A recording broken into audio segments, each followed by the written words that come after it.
ta lắng tăng tái ta lắng tăng như ta cướp thì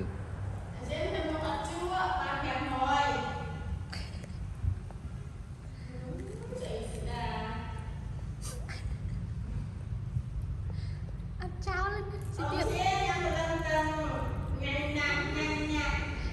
rồi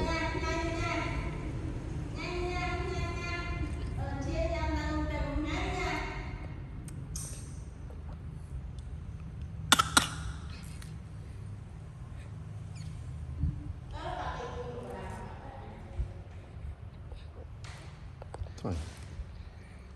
vì hay sợ tao ngoạn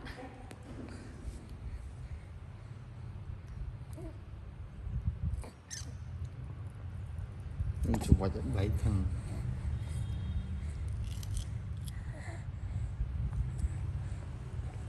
lấy như này ăn cháo này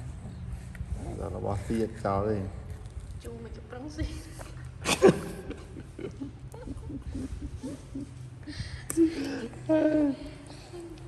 rồi con ấy thu bò rồi đó